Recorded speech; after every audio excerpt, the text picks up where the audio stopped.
বন্ধুরা, আশা করি সবাই খুব ভালো আছেন আর অনেক অনেক রান্না করে আপনজনদের অনেক আনন্দ দিচ্ছেন। আজ একটা খুব সহজ রান্না করছি।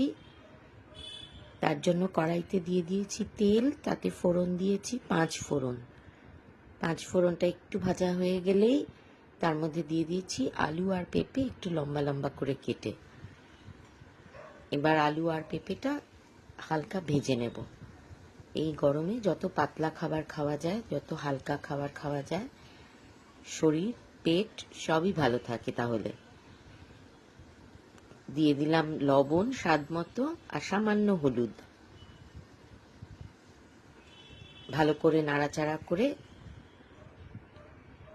অল্প জল দিয়ে একটু ঢাকা দিয়ে রাখবো, যাতে আলু আর পেঁপেগুলো ভালো করে সেদ্ধ হয়ে যায়।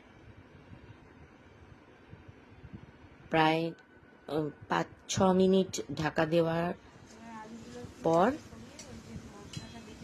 আবারও একটু নেড়ে চেড়ে এর মাঝখানে আলু আর পেঁপে সরিয়ে যে তেল রয়েছে তাতে দিয়ে দেব আদা আর কাঁচা লঙ্কা, কালো জিরে বাটা।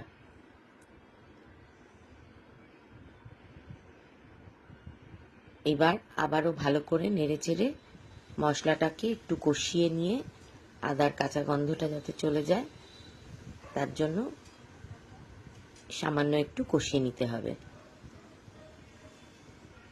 কষানো হয়ে গেলে আবার একটু জল দিয়ে আবার একটু নাড়িয়ে চাড়িয়ে আবারও খানিকক্ষণ একটুখানি ঢাকা দিয়ে রাখবো। ঢাকনা খোলার পর তারপরে মশলা বেশ কষে উঠেছে। এরপরে এর মধ্যে দিয়ে দেব সজিনা ডাঁটা, সরু সরু সজিনা ডাঁটা। এগুলো একটুও ভাজার দরকার নেই। সজিনা ডাঁটা সাধারণত না ভাজাই ভালো। দিয়ে দিলাম আলু পেঁপের সাথে আর দিয়ে দিলাম খানিকটা জল। আবারও ভালো করে নেড়ে চেড়ে তারপরে আর খানিকক্ষণ একটু ঢাকা দিয়ে রাখবো, তাতে সজিনা ডাঁটাগুলো একটু নরম হয়ে আসবে।